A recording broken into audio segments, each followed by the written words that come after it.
Adam Ward, Dan. welcome back to the podcast, and thank you for having us at this beautiful spot down here in the marina. No worries. Thank you for coming to this beautiful spot down at the marina, because that's exactly what it is. It is, man. I came in here this morning about 8 o'clock. It is stunning down here. Yeah. I suppose it's probably nice in the winter time as well, but the sun is shining, clear sky, the sun's beating through here. Since I started coming, not that I come here as a client, but since I started coming to the ISI here, probably would have been now 26, maybe 9-10 years ago that I came down here and met you guys first. Yeah. Just the growth and the changes and the plans and everything. It's just so exciting to see. So I love coming in here, but this morning was particularly beautiful.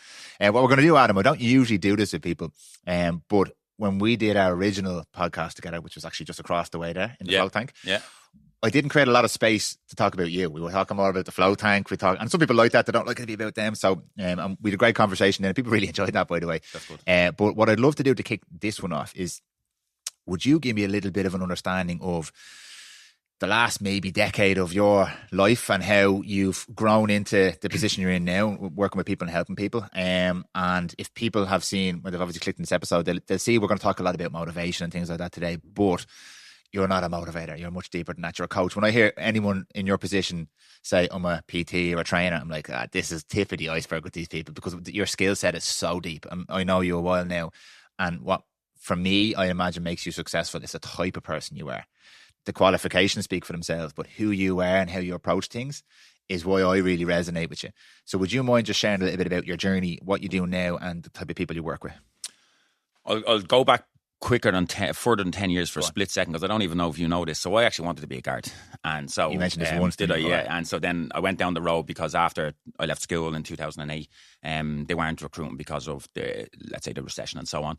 But then they did start recruiting for the reserves. So I got a job in Dublin Airport. I was working there in pushing wheelchairs starting off with, and then I ended up doing kind of the control room, managing all the dispatch of the wheelchairs, the trucks and so on.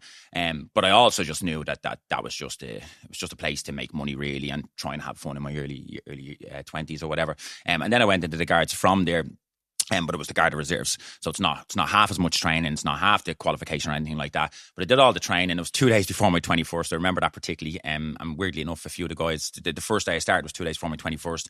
And a few of the guys actually ended up at my 21st 2 days later, which was wild. So again, maybe that does say something about me that 2 days later they turned up. But then I just realised actually it wasn't who I was. It's not that it wasn't for me. It wasn't who I was. I felt I'm a little bit, I can't stand still kind of thing, you know, so you can't be that jittery in that kind of job. And even when I got there on the first day, you had to stand up in an auditorium and say, like, why did you want to be a guard? Like, kind of like, why am I here on this podcast, you know? And the first thing I said, Dan, was because I'm an adrenaline junkie.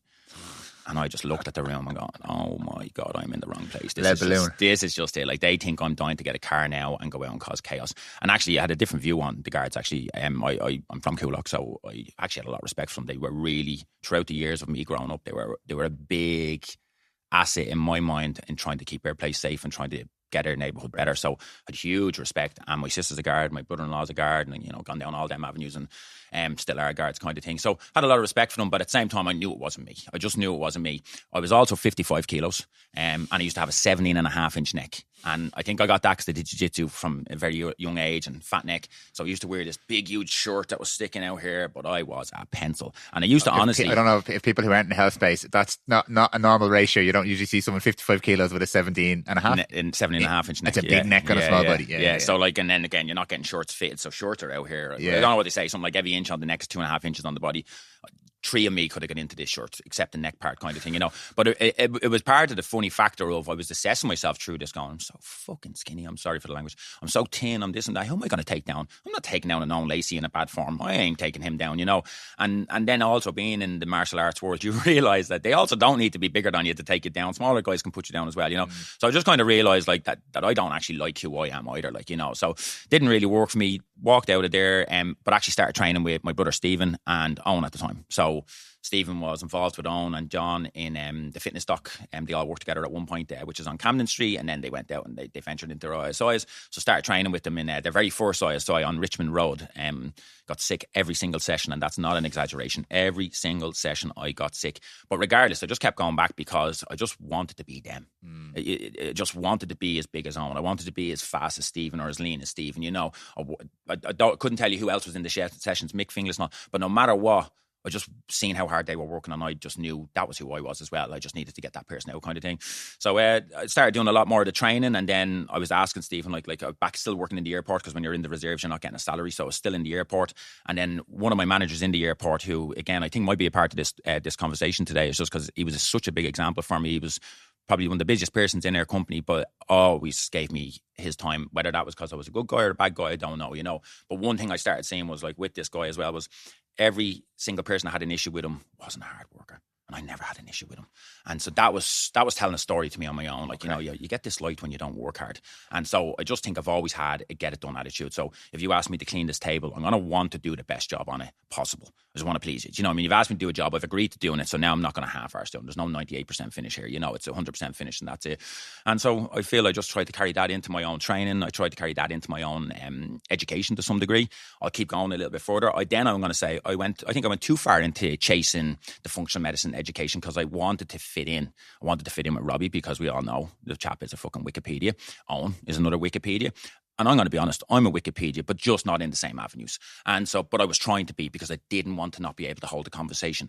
But no matter what, it's so hard to be successful at something you don't want to do for yourself. It really is. That's my opinion on it, And so I'm trying to read the researches that Dr. Serrano's sending, or Owen is sending, and Robbie's writing back in a half an hour, and I'm not writing back for a week, And then I'm kind of going, oh, yes, you do everything the best version of yourself, but you purposely avoid this. You see the email and you unread it. No, I'll go back to it kind of thing. So then I just started forgetting the avenues of the functional medicine, not to forget them, just to kind of realize, actually, well, we've got two guys in here that are experts at it, so let them be, and become an expert at your own thing. And then just before COVID, I would say, I started in 2017. I took on my first athlete, believe it or not. Owen texted me on a Sunday and said, will you train this guy? He's over from the UK, so on and so forth. And when I trained him, I'd never seen anyone that wanted it more. I'd never seen anything like. I was like, oh my God. My wife came out with me. I just said, look, I have to go out and train this fighter on a Sunday. I hope you don't mind. Came out, and an hour later, all I wanted to do was train him again. I was just like, that guy was just he was a yes man. And not that yes man makes you a better person, but to get my respect, he was a yes man at the beginning. And then ultimately, myself and this guy, his name is James Webb. So in 2018 or 19, I'm going to be not exact with the years, we won the middleweight Cage Warriors title together.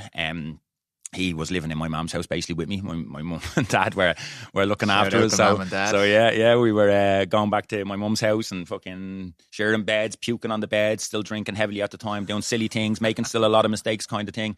And then after, just before COVID, I moved out to 200 steps from this front door in the marina, and he moved onto my couch for about 4 years, and he was a big part of me becoming a coach. I was a personal trainer for a long time, and I still am a personal trainer. But to me, a personal trainer and a coach, I'm gonna differentiate them, right? You're a personal trainer the day you get that cert, and over time, I think you establish yourself. And I feel as a personal trainer, I was a yes man to the clients, because I really wanted that next payday, whether it was the next 12-session package they bought, whether it was the next 10-second session package they bought, or whether it was just fucking selling more supplements to that same client. I don't know, whatever it was. I was nearly just constantly trying to focus on putting a smile on the client's face, but sometimes you can put a smile on the client's face by saying no to, and so that's where I think happened in COVID. During COVID, I realized that all your tools are taken away from you. We had to basically go back onto the laptops, or go onto the laptops and learn how to train people with water bottles. And, then it made me realize, actually, right, so we need to keep trying to get people health results without being able to train hard. And I ended up getting a lot of people better results without being in this gym. And I'd always remembered Owen saying that for years, nobody ever gets bigger in the gym. Nobody ever gets faster in the gym. Nobody ever gets stronger in the gym. You ask your body the question in the gym, and it's the outside factors that will answer that question, kind of thing, But I started learning that during COVID. I had one client that lost 30 kilos and he didn't step in a gym. And most people tell you that's not possible. That's very possible. You have most people that think, well, I need to be in the gym 7 times a week to do 30 kilos. No, you actually don't. You just need to get your structure and keep developing that structure. Your structure will always change from what you start out in week 1 to what you move on to in week 8. Will just evolve or change, but it'll constantly keep going.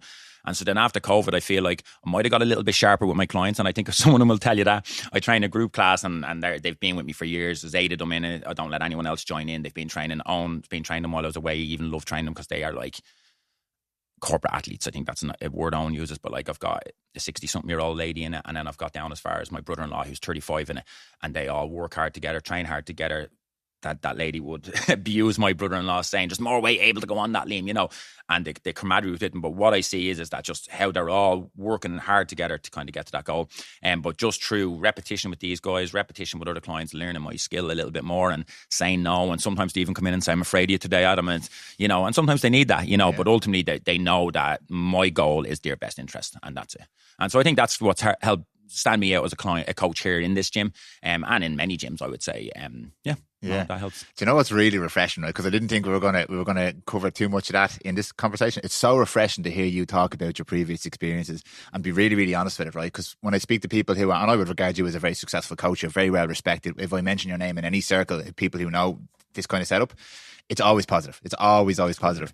And a lot of people that I hear speak to, when we look back, we tend to try and put a polish on because based off we are now, we want it to sound good and want it to sound like and you've been so honest about like comparing yourself to Owen and your brother, and maybe not feeling like you weren't doing the right thing, and not being afraid to say that that's helped you become the person you are today. Yeah. That's so refreshing to hear, because it's not usually like that, especially on podcasts. When you hear people coming on, tell us a bit about your story, everybody wants to look great, where you've just outlined 80% of the kind of the mistakes you made or the changes or the mindset you had, and that's really, really refreshing. So thanks for sharing that. But I think it gives people a really good insight into the type of person you are, and it's a big belief of mine that with any professional, we spoke about this on the previous podcast with Owen, it's going to be the type of person that gets you the results, not their qualifications or their skill set. That obviously helps, but it is who that person is, what their motivation are. I know from speaking to you, like, you genuinely buzz off seeing people achieve a goal, whether it's James with these super high level performance goals, or some of your clients who just want to feel a little bit less pain or live a little bit better life or play with their kids, whatever it might be, all the cliches. But you seem to just get an absolute buzz off it. And I've been in the gym for sessions that you've run. I've been a victim of some sessions that you've run, and you just love it. And it's not because some coaches love inflicting the pain. You seem to really be engaged in like me getting what I want out of a session. Yeah. So I just wanted to give you that feedback there. But thank you for sharing all that and for being so honest about it. So with all that context in mind, motivation, right? So most of the conversations you'll hear online with social media, they're all kind of outcome based. People want to achieve an outcome. They want to perform better, make more money, have a bigger house, drive a faster car, be bigger, be stronger, win a gold medal, whatever it might be. And that's all well and good, but we all know that it's all of the constituent bits, the habits, the journey. That's what eventually gets you there. It's a cliche to say, but it is all those bits that we should be focusing on rather than the outcome. But obviously the outcome's the sexy part. One of the biggest issues that I've seen coming from a health background is it's very, very difficult for people to maintain new habits, new lifestyle, training programs, diets, whatever it might be, for an extended period of time without seeing immediate results. And unfortunately, that's often the way when it comes to the health things. So motivation becomes the question. I'm not motivated enough. I don't have enough discipline. Yeah. And there's this idea then, popularised probably by Jocko Willink, of motivation is not enough to sustain you. Give me a little bit of an insight from you and your world on motivation, how you interface with motivation, how you've seen clients who maybe lacked, quote unquote, motivation, and how you've worked on that concern or problem with them, or challenge. It's a challenge more than anything else. Yeah. So I quickly just say, so you mentioned kind of in the health factor. So the biggest goal for me is health. I think if you don't put health first, a lot of these other things aren't long-term either achievable or sustainable. So I do think health needs to go in, and that's even before bodybuilding, Dan. That's even before powerlifting. I think you do need to make health some sort of a focus. And what is health? I suppose that's a definition on its own, and that could be a podcast on its own. Everyone has their own version of health, but to me, it just covers a couple of basic factors. And you could go down the road of your Whoop band or your Aura ring, where we'll just even focus on some of them. Are you energized every day? Are you, like Owen uses the phone battery thing, and that's exactly kind of what it comes down to. Like, how much energy every day do you have to give to everything? If the clients that come to me with the word motivation, they usually come with nearly 1% is what I call it, right? So we mentioned one thing there, like drinking out of a glass bottle is a 1%. I didn't do this at the same time as I became a personal trainer and I started fucking putting air filters in my house or whatever it is. I didn't do all that at one time at all. It became this next 1% kind of thing. And I think the issue is when people take on tasks, they have 10 or 21% that they're trying to achieve at the one time. So now you've got a 10 or 20% task ahead of you. And whereas for me, I take a different approach on it. Like I don't ever shut down the word motivation, because if that's what they need to believe in, well, then I need to make them believe in that. But then I have to point out sometimes that it won't always be there, And so, like, coming in after a weekend of being at Oasis 2 days in a row and thinking you're going to hit a new weight on the scales or you're going to hit a new PB in the lift. I just tell them, like, today's not the day for that. Today is not, you've just partied for 2 days. Why would you think that your body's in a prime position to hit something new kind of thing, or coming in with that goal for the holiday? Again, I bring it back to, okay, so this is your short-term goal for the holiday, but let me bring it back to who I am as a coach, and the goal should be health. Because when we do focus on health and we do get to, let's say, a good sustainable goal, it's much easier to maintain yourself in a healthier position than it is to keep waving like this, next holiday, Christmas kind of thing, wedding or whatever it may be. So for me, I'm a big fan of trying to encourage people to exercise all year round. But finding, when it comes to, even, I get motivation will be a hard thing there, but exercise doesn't mean you have to be in here, Dan. It really doesn't. I actually encourage quite a few people out of here. And that's really where I think I build their motivation, because they think they need to do more, but what they need to do more of isn't usually in here. It really isn't, So from a motivation and a discipline point of view, I actually like, there's a guy that I follow on social media. I'm not going to be whipping out no great posts or anything like that. His name is Jordan Farrow. He's from America. He's a nice bad guy, but one day he put up and he says, everyone talks about discipline, but nobody ever explains what they think discipline means. And he said it in a way, and that's what you'll always hear. Somebody will say something in a way that just sticks in, locks in. Yeah. And he said, discipline to me is forgetting about something I want now for something I want more in the future. Okay. And so I think that's where I try and bring that back to the client. I'm like, okay, you really want to go on this holiday, but truly what you want to be able to do is that you want to be off that CPAP in 10 years, don't you? I know the holiday is the short-term goal. So yeah, maybe a calorie deficit for the next 6 weeks we'll focus on kind of thing, or low carb or low fat or whatever the goal is kind of thing. But ultimately, don't let when they come back from holiday, forget about it. You got to get back on it with them, And I think that's where I've been quite good with my clients as well, where I get a client that'll come back, and I've seen it in here with some coaches, and we're all great coaches, but some coaches like to beat the client up sometimes. And I don't think that has worked for me ever. So if you come back from holidays, Dan, I'm not going to body fat you. I'm not going to weight scale you. What the hell am I going to... Oh, put a dampener on your holiday.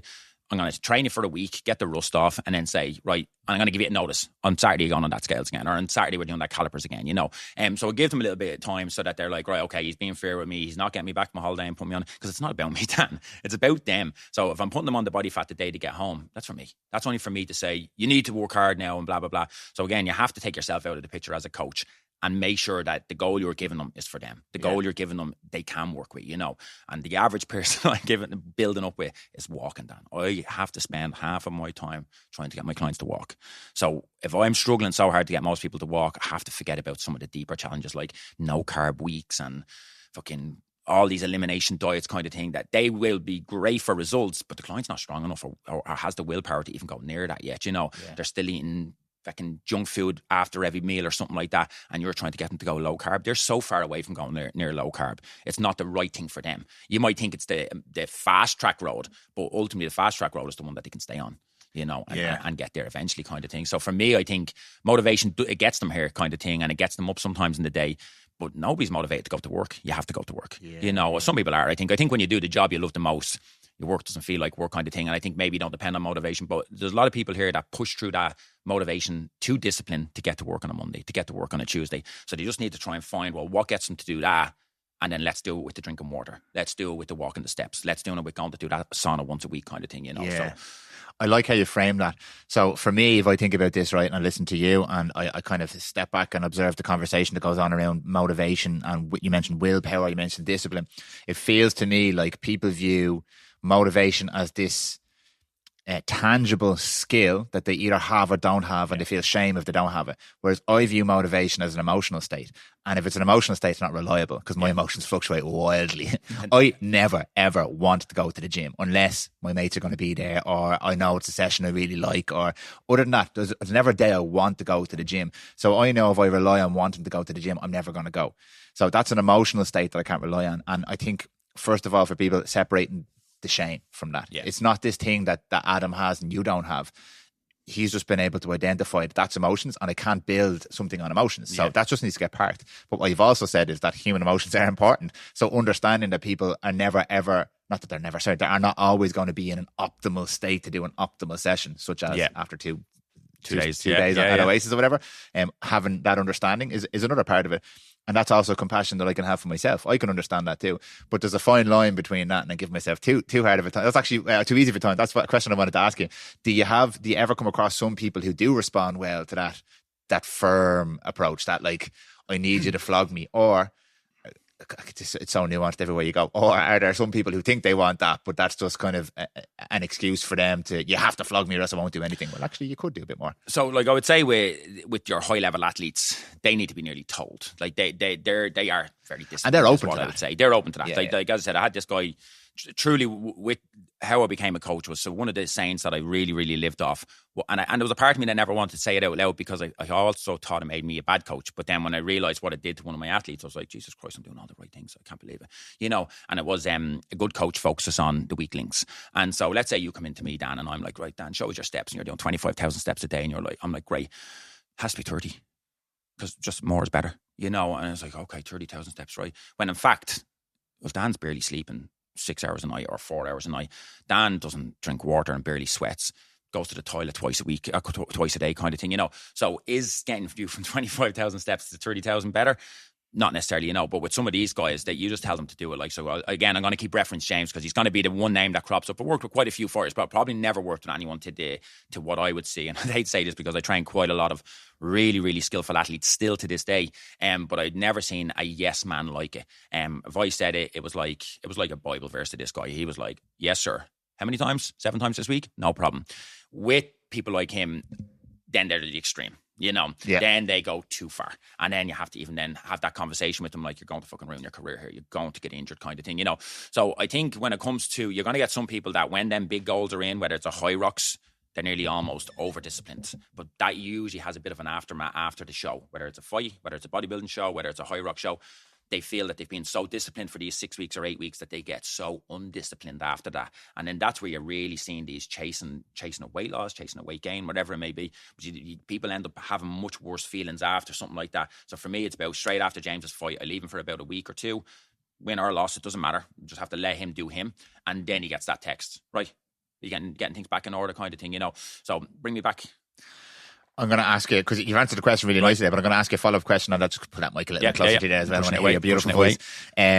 With someone like James, right, we have outliers all the time. And when you have someone who's extremely successful in a specific space, like James is in the fighting space, they're going to have some characteristics that are quite unique. They're not the general. They don't fall within that bell curve. But with someone like a James or an elite level athlete, do they have like this special ingredient that we don't have? Or do they just have a very, very clear intention around a specific goal? Because my read on it is, and you can correct me if I'm wrong, it's not that they have this magic genetic thing. Now, some of them have obviously genetic advantages, but they don't have this motivation, this magic thing that I don't have that allows them to do this. They have just identified something that they will sacrifice everything to get, and they come to you and say, if you get me closer to this goal, I will literally do anything. But it's not necessarily this intangible magic motivation they have. It's just they have a very, very clear intention and a very clear pathway, and they will do anything to get there.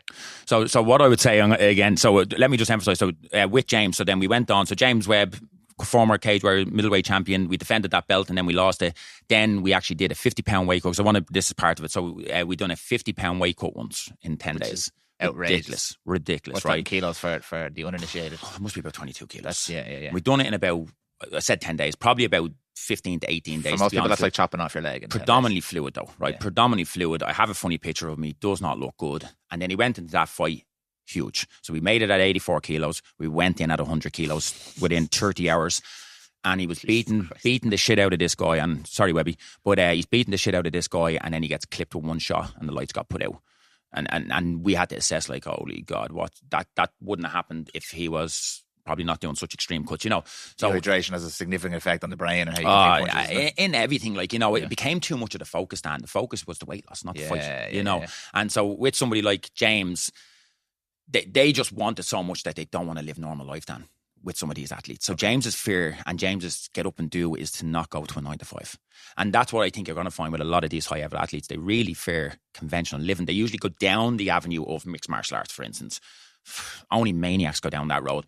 They probably all struggle to sit in a 9 to 5. Probably every single person that stepped into a cage struggles with a 9 to 5. So with somebody like James, what I believe his biggest driving factor is the fear of normality, the fear of just doing day to day. I really, and even to this day, he's not listed for a fight, and you have to when you're not fight announced, you're essentially off season. But you're never off season in martial arts because you've got fighters that you train with that are on season, so you're keeping them on season kind of thing. So he's now training with Tom Aspinall, who is the heavyweight champion of the UFC, and that's now his focus. So he's been asked to be part of Tom's camp and one of his other guys' camp. So he has to be a big part of them training camps kind of thing. But the fear really is to go back to day-to-day working. Day-to-day working scares the life out of, I believe, high performers. And I would say that's probably why you've got a lot of really successful businessmen, like the fear of doing their 9 to 5 and being excited about them 2 days off. And so they break out. I had this conversation, I've had it so many times, but on a podcast there recently about people who start businesses. I would include myself in this as well. Yeah. And it's usually insecurity driven. It's insecurity driven and a fear driven as well. Like, I have something to prove, so I'm going to go and do this thing and build this business. Everyone's going to think I'm deadly and it's going to be class. And it's going to be class. There's that in most of us. We're going to do this thing. And then there's a fear. I will do anything to not be normal. Exactly. And that's a deep rooted fear. But it's so interesting you say that, because we might have had this conversation before, but when I worked in the health space, I noticed that most people would not change anything about their health or their habits or their lifestyle until they had a life-altering event, usually a heart attack. And then the fear would be enough to motivate them. But until they got to that point, it was so hard to understand a universal factor that could motivate people, because everyone was so different. So on that conversation of motivation, what I learned was everybody has a really unique story and narrative in their head. But if you have a heart attack, it's the same story for fucking everybody. I could be dead tomorrow, I'm going to change my life. Or I've just developed lung cancer, I've gone through 2 years of chemo and radio and I'm in remission, I'm never smoking again. But until we got them there and could have that, until they got themselves there and could have that massive emotional reaction to that, it wouldn't change anything. No. And nobody's stupid. Everybody knows we should sleep more, we should eat better, we should train, everybody knows this. They lack, quote unquote, again, the motivation. Yeah. So that's really interesting to hear you say, even at that level, like that's the motivating factor, is a fear. That's a driver there. Yeah. So my question then with you is, if we're not at James's level, if we are, poor old Mary gets a hammering, because the only name that comes into my head when I'm talking about your average person is Mary, but Mary just wants to be a little bit healthier or lose a little bit of weight or fit into the wedding dress, or these are probably a lot of the common things you might hear in the first conversation with someone. It's usually probably much deeper, but how do you start to dial in on not trying to figure out what their fear trigger is, but what actually motivates these people? Because you're not going to wait till they have a heart attack, and obviously you want to help them. What are the tools you reach for when it comes to, I want to help her achieve her goal, just like I helped James? So the first thing is listening and hearing what she's afraid of. So hearing what they're afraid of. Like, so if they're telling you their sister's suffering with this, well, then that's in the back of their mind. That is in the back of their mind. Or their father suffered with this. So just kind of what you said there. So there's a saying I've read, and it's like, you have 100 problems until you've got one, and that's a health problem.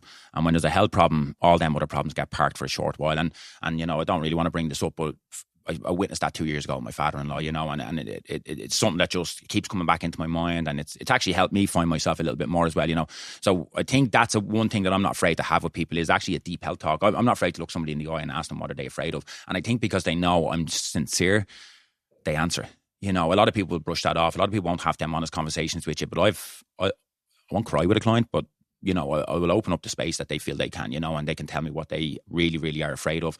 And I do deal with quite a cohort of people that are truly afraid of health, and I'd ask them what is their first three, and let's say it's cardiovascular disease. Well, then we open up avenues of conversations towards that, they still want to be in shape, but you do have to keep bringing them back to the health goal, so that's what it started. That's what the only thing it says on my Instagram, I'm pretty sure it says is the goal should be health. And that's it. Don't expect anything more. I'm going to leave it at that forever, right? But that is it. Because again, once that health problem comes in, everything gets parked, So with Mary's, let's say, or with Frank's or whoever they are, when they come in, I do ask them that, right? What do you truly want here aesthetically? Do you want anything aesthetically? Is it weight loss? Is it health? Is it better skin? Is it to feel more energized? And usually it's nearly all of them kind of things. And I do my best to get them, but I also do ask the other questions. Is there anything you're worried about later on? Is there anything that's happened with your siblings? And then I've got quite a few clients long term that I've heard their stories. I've heard about their brothers passing away, and I'll wait until the time's right, but I will bring that conversation back up. And, I think a lot of people are afraid to have real heartfelt conversations with people, and I'm not, and I've had them with many people, and I'll have them with many more people, and I've had falling outs with clients, but they know they're only getting angry because I'm challenging them on some of the goals that they gave me that they're not really following through on.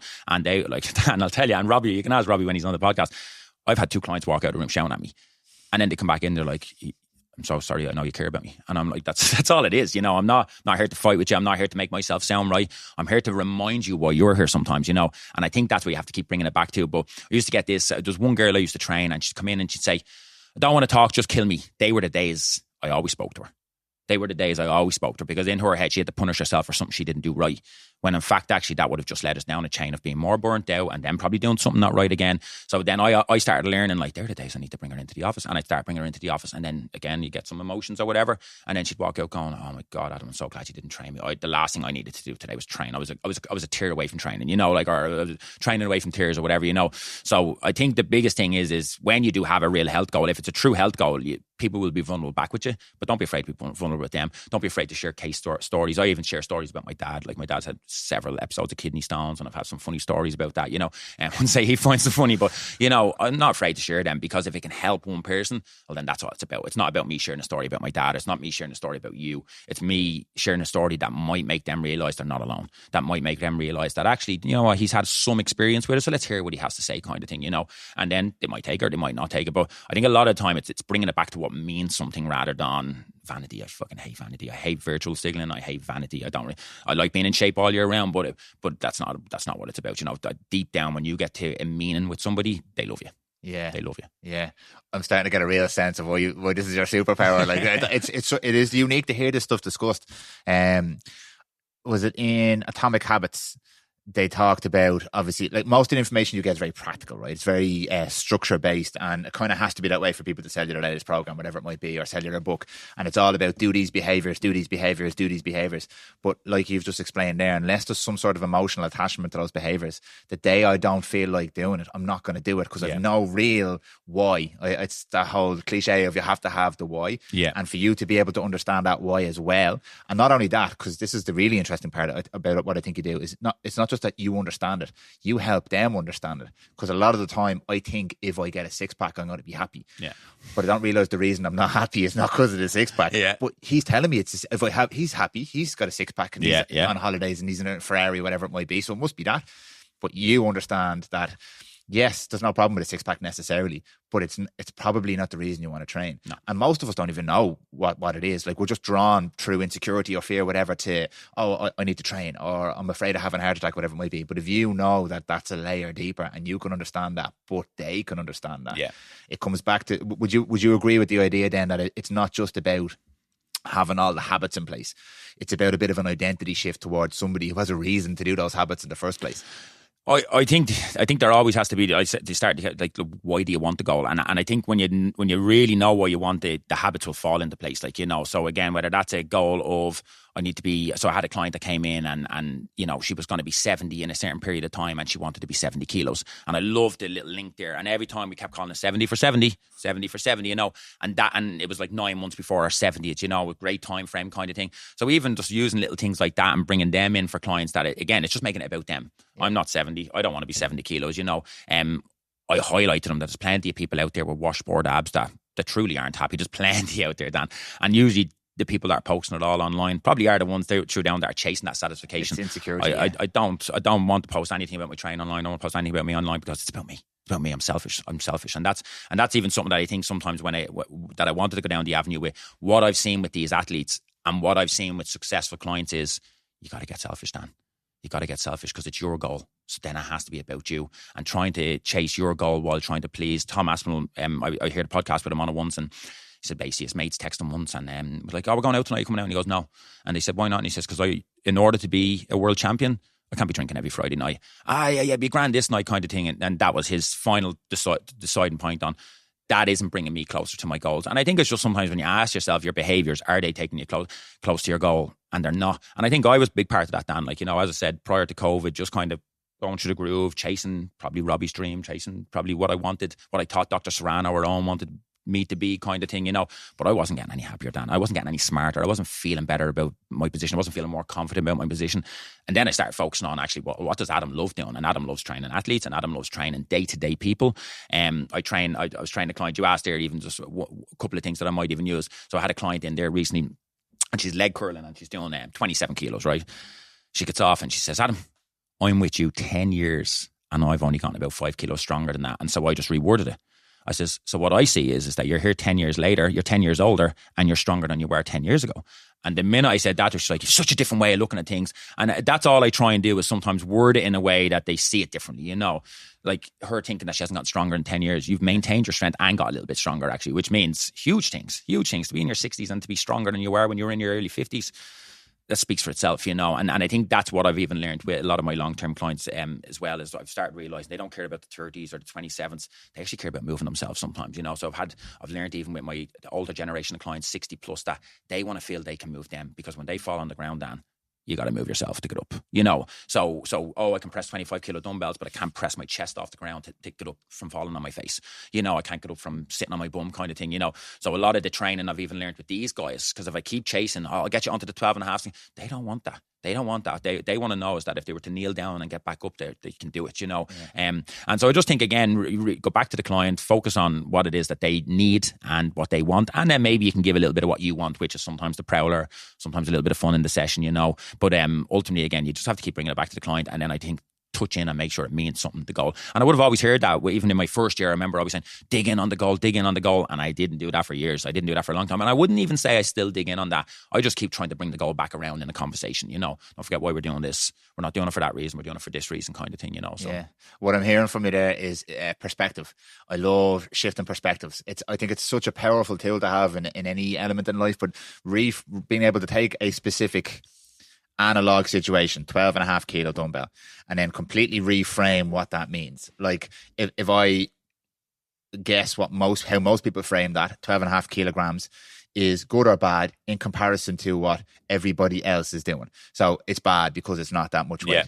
Whereas you were able to just reframe that and go, well, 10 years older and stronger. Yeah. And 12 and a half, that number should mean nothing to anybody else or to you in relation to anybody else, except is this something that I can frame now as a positive thing for me? And absolutely it is. Like, I always thought that going into gyms and seeing people trying to outlift each other and the amount of injuries and and it's all just ego, pure ego. And I've no problem with ego lifting necessarily, but it doesn't bring you closer to your goal. No. Does it serve the goal? Does it move you? And taking 5 minutes to ask yourself, why am I actually doing this? Completely changed my relationship with most things in my life. When I go to train now, like, I used to be all about ego and stuff. I was a stronger guy in the gym. I want to be strong. Didn't serve me playing football. Didn't serve me at home. I was sore all the time. I wasn't even happy with it. Didn't really even care about it. Yeah. But it was more than he was lifting. Yeah. So that was the only goal. As soon as I can reframe that, going, oh, this is actually class, because I'm tipping away. I feel great. My energy's up. I'm strong. Man, you create a positive feedback loop for yourself, but that requires that little bit of perspective shift. Yeah. And I think a lot of us struggle to do it by ourselves. So having someone like you in our corner is a really, really powerful tool. And like on that, like Owen is that my person. Do you know, like Owen is that person. And James would be like, James, as I keep bringing him up, sorry, but he'd be somebody that literally will challenge me. He now challenges me as almost like my little coach kind of thing, because again, they are the 1%. They are the high achievers, you know, and they're high achievers in an athletic way. In my mind, I'm a high achiever in a couple of different ways, but not only athletic, because that's not my only goal right now, kind of thing, you know. But like, back to discipline and back to motivation, I train with Owen Lacey, Dan, 2 to 3 times a week, because if I didn't, I might not train. So I'm no different. No different. Every Tuesday, every Thursday, 12 o'clock, you're very welcome. Your James, you're welcome to that session too. Every Tuesday, every Thursday, we train together. It's locked in. Michelle trains, and one or two other guys join in, kind of thing. If that wasn't there could be weeks where I wouldn't train, you know, and that is the truth. I'm not here to say I walk around training 5 days a week. I do not. I do walk a lot. I do 20,000 steps a day, every day, kind of thing, and that's where my non-negotiable kind of is. But 3 days a week is because Owen Lacey's here waiting for me. You know, and I need that class. I'm going to throw my one in the hat as well. I've played senior football for, what am I now, 37, 25 years, even longer. If I didn't have senior football, I would really struggle to train. Yeah. I haven't had to build that skill set yet, which is why I'm really interested in it now, because this is coming to an end. Like, I'm not going to be able to do this forever. It's coming to an end. The next couple of years, I'm going to have to decide. I want to keep, I feel great most of the time. I want to keep feeling great. Yeah. And I know the weeks, like when we have a break, if there's a break in the season, I'm at sea. I'm like, I have to figure out how to train here, because I've just automatically, for most of my life, trained a minimum of 3 to 4 times a week. Automatically. My family know it. It's automatic for them. I know it. My friends know it. People, I'm going to a wedding in 2 weeks' time. They know I'm gone home at 10 o'clock because I have a game the next day. Good. All automatic. Completely automatic. That's going to end, and I'm going to need all these tools. Yeah. And so I have a lot of conversations with people, and they're like, geez, you're so disciplined. I'm like, I have no discipline. Like you, Jill, my partner, has to keep all the chocolate in the boot of her car. Oh, stop. If she keeps it in the house, I'll eat it all. Yeah. And I'm very well versed and well read on nutrition and diet and planning and scheduling, all that kind of stuff. I have a background in strength and conditioning. So it's not that I don't have the knowledge. I don't have the skill set. Yeah. So I understand the importance of having somebody like you, or having a perspective, or having a framework. It's everything, because it's not enough for me to have the knowledge and to know how to do the habits. And I've read all the books and I've listened to all the podcasts. I'm an expert in consuming information. Yeah, yeah. My football life is going to stop. And when I don't have that, I'm going to struggle. So I'm going to need some sort of system. And that doesn't make me a bad person, but it just means this is a conscious process. And you not having own there as well. Yeah. You are the coach, you're in the gym, the ISI, you have all these people looking at you, you train high level athletes. But you just said to me, if you didn't have own there, you mightn't train. Might not train at all. This is normal. This is how we all feel. So being able to shift and reframe that perspective is amazing on that. When you have somebody, there's two questions I want to ask you here, right? So within your coaching, you're obviously really dialed in on what you do, and you're really, really well attuned to being able to listen to people and dig down into that, the real why, and reach them on an emotional level, as you've explained there. First question: what are some of the challenges that, even when you do that, what are some of the challenges people come up against? Because I know this is not smooth sailing and things go wrong. How does that work in your world? And then outside of your coaching base, I should probably ask these as two separate questions. I'm going to ask them as two as one.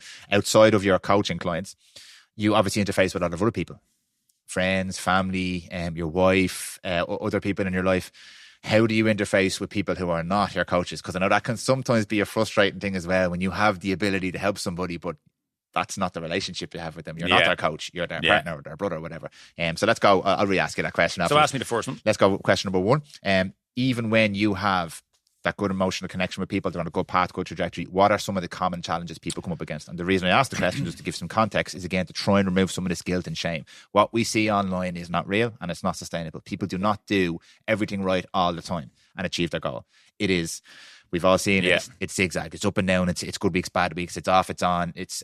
How do you manage those challenges with people? So the challenges that I think I run across the most are parents, so people that have kids. And one thing I've learned through my friends, more so, it's weird to say this, I've got about 20 nieces and nephews, and I don't think I've ever really asked my sisters or brother too many questions about their kids, which is a bit of a shit thing to say.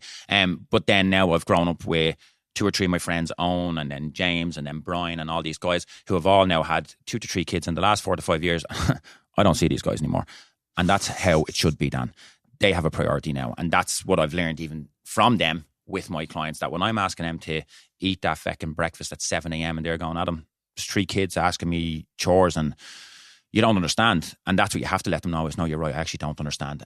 But I'll try my hardest to understand. I'll try and narrow, well, what do you think you can do, kind of thing, you know? So I think the kids become the first thing. Yeah. And I think if they didn't, they're not good people. If you're not putting your child before you, you're not a good person in my mind. So that's the biggest now. I think partners, I think your partner can be the next thing, you know. I've had them issues. I'm sure my partner has had them issues with me, kind of thing. That's part of your next question, kind of thing. Like you mentioned there, like if the chocolate's not put away, you're at it. I am no different. And that was something I learned during COVID. Oh my God. And that actually, again, helped me figure out a lot of my clients, because I used to get this whole thing in the morning where clients would say to me, Adam, I don't want breakfast. I've got this reflux feeling. And then I learned that during COVID, because I was waking up with yesterday's energy, about to puke it up, because I was eating it so late. I was eating so much of it so late, you know. And that was the first time I was actually able to relate to so many of my clients. I was like, these motherfuckers are eating massively late. They're not telling me that. I know that now, because I'm literally getting all the symptoms they report to me, and I'd be like, I don't know what you mean why you're lethargic at 7 a.m. And then I did. And then I'd turn around and say to them, when I learned this, and I'd open the floor, and how open am I allowed to be on this? Oh, as open as you want. Go for it. So start smoking weed during COVID, and munchies took over. And I say this to relate to people as well. And I am telling you, Dan, for a good 3 to 4 months in a row, 2 large bags of jellies a night, probably 4 packs of chocolate, 2 Coke Zeros. And I know any clients listening to this right now, I'm not sorry. And I learned so much from it, kind of thing, you know.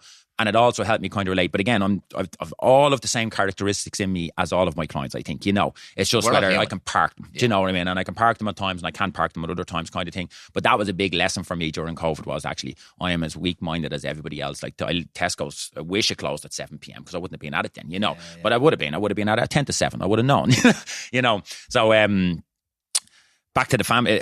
Did I answer question 1? You did, yeah. And I actually just want to, while we're on this one, because we'll go to family in a sec, because it's kind of linked with this piece I'm going to say here. I want to add a bit of friction to the conversation here for you. Yeah. Because you mentioned you should put your children first. And I'm a father of 3 kids, so I absolutely agree with you. However, I know I am a shit father if I haven't taken care of myself. Yes. So I think people get uncomfortable with this conversation, and it is an Irish thing, particularly an Irish female thing. I find the mammy syndrome, where a lot of Irish women put everybody before themselves. Yeah.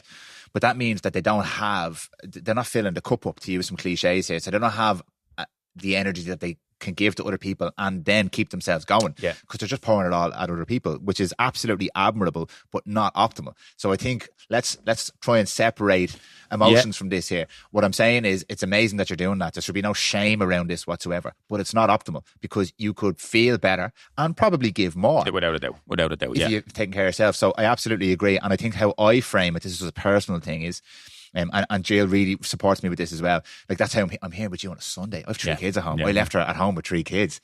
Thank you, Jill. Thank you, Jill, so much. And I really do appreciate that. But she knows that by doing this and by having conversations like this and exploring this, and this is part of my business and doing all this, I come home better for my children and better for her.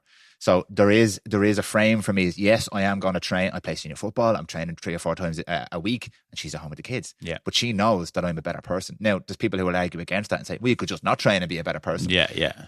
Potentially. Easy said and done. Easier said than done. Yeah. I'm healthier. I'm happier. I'm more present. I'm more engaged. And the energy's down. Yeah. And also, my children look at me, oh, Daddy's playing football. Absolutely. Daddy's going to the gym. Daddy's doing push-ups. And they learn from that as well. So there is a nice sweet spot in the middle where it's not about being, I heard this phrase, you're being a selfish servant. You're being selfish so you can serve. Absolutely. And I can't. I'm not a terrible person, but I'm such a worse version of myself when I haven't trained, or I haven't slept well that night, or I haven't eaten well. These are not excuses. These are just facts. Yeah. I don't show up as well. So it's that nice relationship between, I'm taking care of me, not because I want a 6-pack to look good in the gym so everybody thinks I'm class. Yeah. But so I have energy to play with my kids. Absolutely. So it's just that little bit of, your kids should come first, your partner should come first. And I think not just energy, you've also then got that passion to be with your kids even more so, because you've ticked your boxes, 100%. And so I think I probably should have finished off with that, and I couldn't agree more with you, because you are the best version of yourself when you are doing what you want to do. And if that's you wanting to exercise once that day, go do it. And I get it. Maybe it's not going to be 7 a.m. because I've got 3 kids to prepare for breakfast or for dinner or for school or whatever it may be. And then we try and find that time that does work, Absolutely. And like, I've got one of my clients that we've juggled everything. We went from 4 p.m. to one of the guys I mentioned, Brian, from 4 p.m. to such and such and such. 6 a.m. on a Monday, Friday morning now is the only time that works for the 2 of us. Yeah. That's it. And that's it. Do I want to probably get out of bed at 6? Probably not. Don't really mind though, because I'm a really early morning person. Does he want to be doing it? No, but he knows when he does it, he's a better version of himself. And that was actually said to me in the very first day. So when I started working for the Irish Strength Institute, I wasn't really taking on, Malahide wasn't taking off for a while. And so I ended up venturing into the ISI in Leeson Street. Kept getting all these clients saying, I'd love to train with you at 4 and 5 from Arthur Cox and Delight and so on, And I kept you're hungry for clients. You're like, yep. And Stephen, my brother, kept saying, Adam, I'm telling you, in the city centre, that doesn't work. He says, their workout was not important on that client. I can tell you that now. And I had clients that were booked in on a Monday and a Wednesday at 4 and 4 and 4, and I'd be leaving at 3 o'clock to get in and get them, and at 10 to 4. I'm not important. It's not me. It's not about me. They weren't cancelling me. The client had to get priority kind of thing. And he kept saying, I'm telling you, it only works in the city centre. Don't trust your future self. You got to get in and you got to get it done. So again, even with in there, that's what I found with a lot of clients. They had to get it done so they could go and even give themselves to the job, because no matter what, at the end of the day, you're probably going to have a less version of yourself, very much so, a less motivated version of yourself, a less disciplined version of yourself, and you probably still have to go home and do a few family chores as well, Yeah. So I think sometimes, and this was something I've learned in my athletes as well, is they have to make their morning non-negotiable routine. It has to be in the morning early, and they can get it done, and then anything after that, at least their chore list is done, if that's what they want to call it, kind of thing, whether that's mobility, whether that's in a sauna. I've had clients do saunas in the morning. I'd ideally like them doing it in the evening, but they can't do it. So then I'm like, well, can you do it in the morning? Yeah, I can do it. I could do 30 minutes in the morning. Right, grand, let's do that then, So again, I couldn't agree more with you. When you're doing what you want to be doing, whether that's training, whether that's the job you love doing, whether that's just a sport or a bit of fun you like doing, the best version of you goes home, in my opinion, And I'm the same, Dan. If I go home on the Tuesday, Thursday after training with Owen, I'm just way more mellow. I'm way more open. I'm way more content, So, and I'm way more just a better person, So 100%. Yeah. We'll get to my second question now, but I'd love to add more context to that as well. We're having this discussion about what's more important. Is it the why and the deep emotional connection? Is it the habits? But again, it's all nuanced, and I suppose it depends on the person. But being able to recognize, sit down and recognize that I am showing up better everywhere. then gives you a why. I'm going to show up better. I'm going to have more energy. So it's not attached to the superficial stuff. And then being able to design a lifestyle that supports that, even if it's not exactly optimal. Yeah. So it's not just about doing the habits because someone told you to do the habits. Now you're building these habits because you know it's going to create this version of you. And the interesting thing is we talk about motivation. As soon as you start to implement that, you start to get more better emotions. You start to feel better, which is what we're saying is motivation. You're now more motivated, quote unquote, to do it because you're seeing the results. You're feeling the results. Other people, I found it really interesting. I can really tell how I'm doing based off how my kids and my missus are interacting with me. Okay. If I see them maybe not as present with me or whatever, I'm like, that's a me thing right there. It's not really a them thing. I'm not showing up because I'm seeing a reflection of that in them. I see it in my clients. I see it in my friends. I'm like, okay, that's a me thing to take care of. And that's my motivation then when I'm training. I'm like, I want them to have a better experience of me. So you can actually generate this quote unquote motivation, but you can use tools to that you can like systemizable, like Monday morning and Friday morning, non-negotiable, I'm going to do this. You don't need to have a huge amount of discipline around that because you have a structure. You put it in the diary, you put it in place. Adam's going to call me at 6:05 if I'm not there, and you can set that up, and that helps you achieve your goal then. And because you have a why, you're gonna agree with it. Like, I'm not gonna say, here, fuck off, Adam, leave me alone. I'm gonna go, no, he's trying to help me achieve this thing, and I'm trying to achieve. Now there's two of us in it, and we're a team. And then what I found happens is the people around you go, like, Jill goes to me, you're in great form lately. I really like this. I'm really enjoying this. This is amazing. You're great to be around. You're really present and stuff like that. I'm like, there's another, okay, now I have a team of people who all want me to win. And by me winning, then they're winning. So I find you can actually spin up this. If you're feeling low on motivation, again, I keep doing inverted commas. If you're not watching this quote unquote motivation, if you're feeling like you don't have motivation, in a lot of cases, you can actually build yourself towards a space where you do feel those positive feelings. But whether or not you do, that can't be the reason why you don't start. So I really liked how you framed that there. And even with, like, let's say that guy in the month, there's a part of him that at the beginning is probably still turning up for me. And I'm actually okay with that at the beginning, you know. But if I'm 10 weeks in and he's still only turning up for me, then you have to, as a coach, you have to have that conversation and just remind him, hey, listen, I don't mean that. I don't need to be here at 6 a.m. and neither do you. You know, I let them know you don't need to be here. You don't need to be here, but you keep emphasizing to me you want to be here, and just bring that around sometimes. But the best version of me is when I've done my workout. The best version of me is when I've had them 2 to 3 good meals in a day. Best version of me is when I've had that morning coffee, you know. And that's because they're what I want to be. And then outside of that, it'll glow. And I think that does show in here with my energy and whatnot, with my clients kind of thing. I wouldn't say I'm the smartest person in this building. I wouldn't say I'm the best person in this building, but I'm consistent. I'm a real straight shooter kind of thing. I'll have a real conversation with somebody. And I think they see that I want it for them as well, you know. And there's times where I feel, and I'd often say to clients, like, I know you said you wanted this, but I actually feel like I want it more than you, and here's why I think that. And then, I'm not just going to say something because I'm like, I want to throw a dig at them. I'll say, like, look, some of these could even be my family members, you know, and I think that leads us into this the next question. Let's go to the next question. I have one more thing I want to ask before we go there. Because you keep saying things that are really great insights.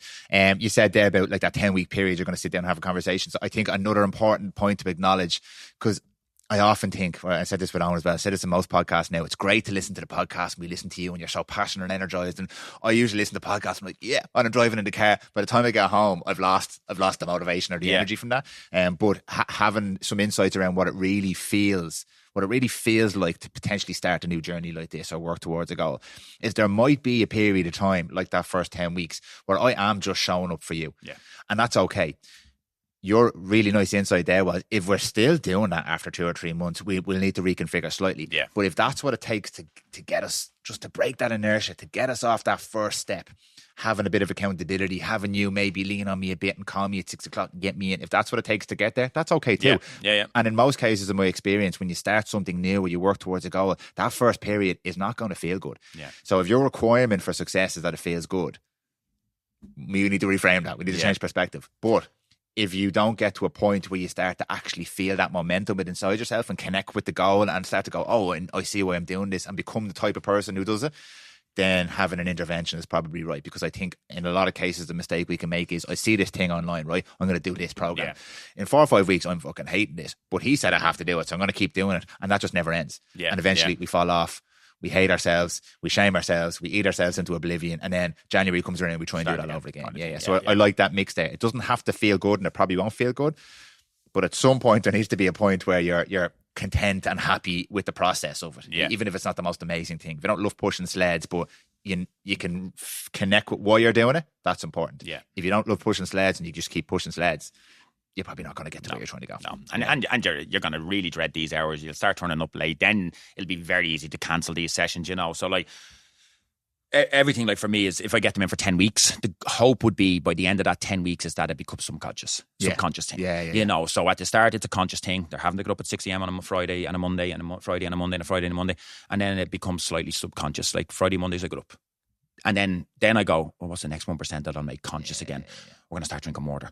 4 litres of water a day. Now it's conscious. And then the goal would be to get it to be subconscious. And I think that's how you've probably formulated yourself. I feel that's how I formulated myself. You kind of brought up that we were drinking out of glass bottles, you know. Yeah. I didn't do that, like I said, on day one. I did that as my next 1% that I wanted to be conscious about, to eventually become subconscious about, you know. And it's the same with anything, in my opinion, Dan, like from trying to be conscious about getting a better sleep routine in, slowly but surely it can become, I'm not saying it will, but it can become a subconscious thought. And it just happens then. And then the next thing and the next thing. And that's where I just feel I'm always trying to chase my 1%, whether that 1% was taking fucking fluoride out of toothpaste, whether it was drinking out of glass bottles, whether it's not drinking out of a paper coffee cup anymore. I didn't do them all at the one time. I didn't do 101%. I did 1% 100 times over the last 10 years.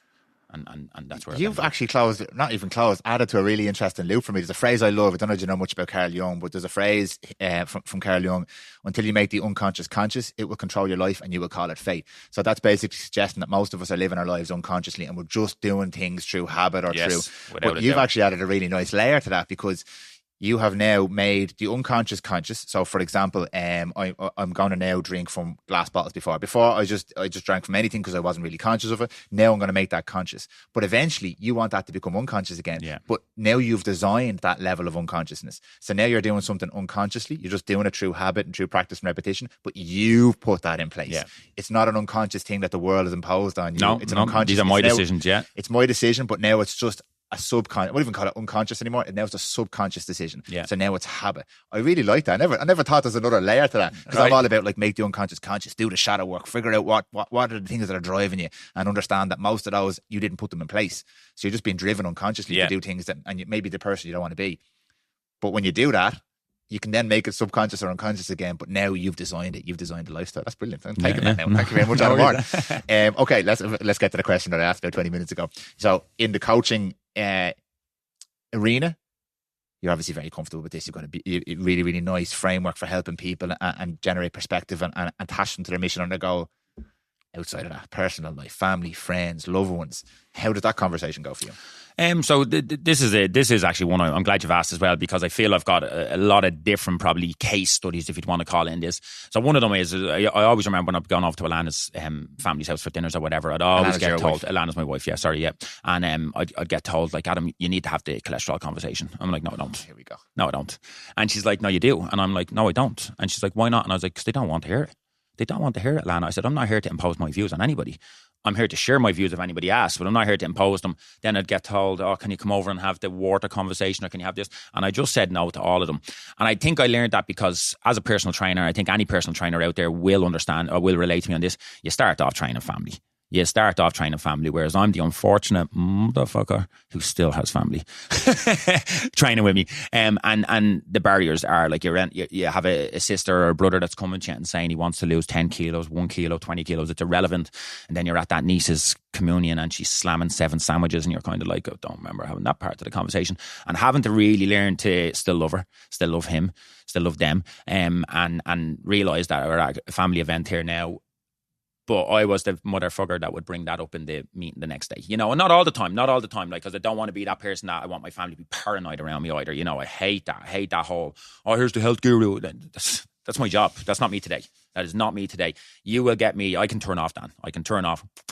But I can turn off, you know, and I will avoid the water conversation. It's not, I'm not there to preach everything I do to people, because not everybody's me. And then I'm not there to preach everything that James does, because I'm not even James. Yeah. I'm not even going to do some of the extreme things that guy gets up to, kind of thing, you know. So I think I've truly learned that if I was always to chase what James was doing, I'll be able to relate to that even further. So when James, bit by bit, I'd start training with James. I was a little bit, he was very immobile, he was very tight. I was, as a role of my, you know, I'm a hard trainer. I like to train hard. training with Owen Lacey kind of taught that into me or made that subconscious. I wasn't a conscious hard trainer, but Owen made me a subconscious hard trainer. And so then what I did was I started joining him in his sessions. I started saying, I'm going to start training with you. And sometimes that was to spur him along. And then eventually when I'm saying, right, come on, bro, we're going to go to 30s. And he was like, nah, we're going to do the 40s. And I'm like, yeah, fucker, yeah. He's passed me. And I'm delighted to see that. That's what the goal was, kind of thing. But I had to realise, well, actually, I'm banging out 40 one-to-ones a week. My brain is fried. No wonder I can't think about the 40s. This guy has a job. And what's his job? To be a high-performance athlete. He does 50, I call them units. So he does 15 units of exertion a week. That's it. I do my 4 units of exertion with Owen, and then I do 40 hours of mental exertion, then I do 5 hours of admin exertion, and then I do blah, blah, blah, blah, blah, you know. So I think for me, what it was with even people like him was learning, like, I don't need to be training that hard. I am in Tim, you know, and the more I did it, the more I was disconnecting from work. The more I was disconnecting from when I got home, I'd hit the couch and just fucking switch off mentally, you know, and then realize, actually, that's not my goal. My goal isn't to train 15 units a week just because he's over. It makes me want to, like, when he's in the building, Dan, you'd want to train 3 times in a day. You'd want it because... Whenever I see a video of you and him training, I'm like, the fire that's in the building when he's in it, like even Owen, like Owen used to call himself James used to call himself the incline king, and then one day we benched together and Owen outbenched him in an incline, right? And then the last time we benched, James picked up the 60 pounders and repped them, and poor Owen couldn't. And so they, you know, but even that, like, there's a little bit of fucking love in Owen for that he's passed on too. Good. In that sense, you'll never pass on the brain cell side of things, you know. But do you get me? Like, so we're all there. Owen's not annoyed that James is pressing the 60s. I'm not annoyed that I stuck to the 30s. I'm fucking driven because I'm around people that drive me as well, you know. I think I'm gone off on your question again. No, because it'll lead back in just with the family piece as well. You understanding that you're not James and he's not you comes into play when you're with your family. They're not you. They're not in the same mindset. They're not in the same place. Thank you. And I think motivation-wise, the motivating factors for you to want to say something is probably the same as me. I care about these people. Yeah. And I have knowledge and information that could help. And I've no ego around it. I want to see the people close to me doing well. But my experience was the more I said, the less they did. Yeah. There's resistance because there's too much emotional baggage and connection there. And they don't view me like my dad, for example, doesn't view me. I'm his son. He changed my nappies. That's it. He doesn't view me as someone who can give him quality life information. So that dynamic is really, really difficult. And it was such an interesting experience for me. My dad won't mind me sharing this as well. But, for years, I was working in the clinic. I knew you guys and all this information. I was buzzing. I saw people change their lives. I saw we were like transforming people's health. And I would go to my family and I'd vomit this stuff at them. You need to all I got was resistance. And it actually disimproved relationships slightly because like that, people almost felt like they were being judged or I was coming in with like, you have to do this. And they would hear you're a bad person because I was challenging their lifestyle. And I didn't understand any of this. I booked in a session with Owen Lacey for my dad. Very good. Dropped him off and he walked back out with changed man. And I was like, I'm 20 years trying to say this stuff to you. Yeah. And you can't hear any of it. You're fucking 20 minutes without, or an hour without, or whatever it was. And he transformed. He came out a transformed man. It was a different perspective. It was a unique perspective. And you guys in here obviously have a really, really good way of meeting people where they're at. And I didn't understand that because all I understand was this is my dad. I want to help him. Yeah. And I'm blunt forcing this stuff at him because I want to help him. So yeah. I have experienced that challenge as well, and I'm sure it's something that you experienced too. You just want to help. I'll just so I'm going to give a guy a bit of a reference here, if that's all right. So I'm not going to be quoting any big names. So I remember just somebody doing you know, where you put a poll up, people can ask you questions, and his name is Keane O'Rourke. I don't know if you've had Keane on the show. I think you might have. Him on the show. He's local enough. He's Malahide, Swords kind of area, young lad, and although I say young lad, he's probably fucking the same age as me. And somebody said something like, "What would you?" And I remember this from years ago, and it says, "What would you say to an up and coming personal trainer?" And to me, it was the golden answer that I could have read. And he says, people just want to know you care. It was nothing more than that. And that's truly where I feel there's a bit of superpower in me, that if you've asked me to help you with a goal, well, then now I care about that goal. Now I care about it because you emphasized to me that you did care about it. And sometimes it takes my care to bring you back to remind you that your care is there for you. Like, you know, people just want to know that you care. And in my family, all I do is care about them. But I do know that I can be that person that pushes too much on. So I remember Owen saying that once they wipe your bum, they'll never listen to you. And that went down the road kind of with me, with all my family. I'm trying to, even though Stephen was in it, Stephen wasn't necessarily somebody that was in my ma's house all the time saying, you should be trying to do this, you should be trying to do that. But I was still living there, you know. And for me, I was trying that, but again, met with resistance. But one final story. So, and this is it where my dad doesn't exercise. My dad's not necessarily a walker. I remember even asking my dad, look, Dad, can we start off with trying to hit 3,500 steps a day? That was the goal I wanted from him. That was the goal. I was like, that'll be your next step. Don't worry about gyms. Don't worry about 3 workouts a week, you maniac, you know. And he did it for a period of time kind of thing. But this one time really, I'll never forget the story, and I use it a lot, you know. And so he had several episodes of kidney stones. And so Wednesday morning used to be my lie-on morning. My ma wakes me up. You're going to have to get your dad to the hospital. He's fucking having kidney stones again. I was like, right, here we go. She's about 5, whatever. I don't know. He's short and big guy. So I'm getting him down the stairs and he's in agony. I've never had kidney stones, right? But I believe it's the male pregnancy, my right? dad had them as well. And So apparently they're not great. So I get down the stairs and I'm talking years of these, man. And so get him into the car and we're driving into the back of Beaumont from the Kilmore side and we're going around. And as you go around the back of Beaumont, before you go around to the A&E, there's a right turn to the mortuary. And I'm a bollocks, right? So I put my indicator on and I turn into the mortuary. What are you doing? He's in agony. What are you doing? And I says, I'm fucking dropping you off now before I have to drop you off. And he's like, yeah, bollocks, just get me there. And I listen to you. Sorry for all the language, right? So anyways, he said, what do you want? What do you want? And I said, I just want you to start drinking water, Dad. You just start drinking water. So he started drinking water. He stopped putting sugar in his tea and he stopped drinking fizzy drinks. I'd say that about 8 years ago, he hasn't had a single episode. And prior to that, he has nothing but episodes. So to me, I won.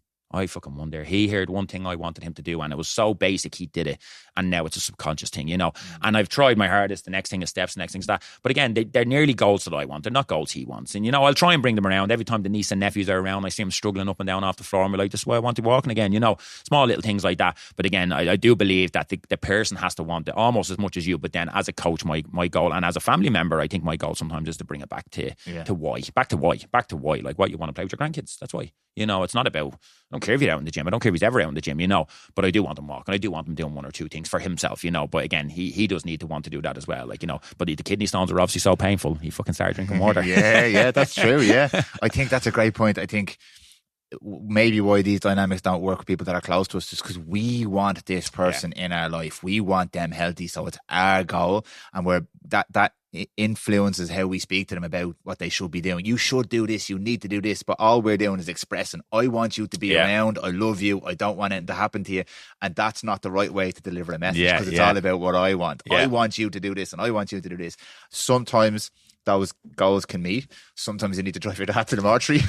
And like that's the idea we spoke about before about having a heart attack. Like that maybe was a little shock for him going, Jesus Christ, I could be going to the mortuary. Yeah. Maybe that's enough for him, but it has to come from within him and then you can support that. So but it's a really interesting dynamic. And I find it similar when people consume information online as well and they're hearing all these different things. We get so triggered and tribal because things either do or don't align with what we want. It's never about the thing. It's about you and those intrinsic factors. So if I see this diet and it really aligns with my goals, I'm going to be like, oh, everyone needs to do this diet. Whereas it's not about the diet. It depends. It's just the same. And I hate that answer. I fucking hate love that answer, but it is the greatest answer, you know, because I think that's when you know you're talking to somebody that's thinking. Exactly. You know, 100%. Adam, all this has been incredible. Is there any other specific element you feel we should touch on that if we don't, we won't really be covering this well? So like just for me, just to get my head around so far, like we're exploring this idea that motivation is more of an emotional state and it shouldn't be used as a primary fuel. And discipline is not this magic thing that people have. It's more a series of kind of circumstances and environmental factors that you can set up. For example, I'm going to have Adam on my team on a Monday and a Friday, and I'm going to train with him on a Monday and a Friday. I don't need to be disciplined. I just need to show up. Yeah. And that's what discipline actually is, setting yourself up for success. It's the old thing about leaving your running shoes at the door and making it easy for yourself and like removing friction. We didn't actually touch on that. Might be a nice place to kind of to bring it home. Is it more about, maybe one of the questions I shared before, is it more about you feel putting all these really optimal habits in place or removing friction from your life? Because a lot of the time it's friction that stops me from going to the gym. I don't feel like, or it's cold outside, or I have no time or whatever. Where do you find that conversation lands in terms of having all the right things in place or not having the wrong things in place? I think for me, right, so I'm a number person, right, and I know Owen's done this on probably 5 of your podcasts at this point about percentages, people are in the gym and things like that. So I just go much further with that. So like I'm a very big number person. So again, everyone thinks it needs to be that extra hour in the gym, And so 5 hours in the gym is definitely enough. It's definitely enough. It's probably too much, if anything. Per week, by the way. Per week. That's not every time you go to the gym. But that's 5 hours in the gym. But that's 2.9% of your week.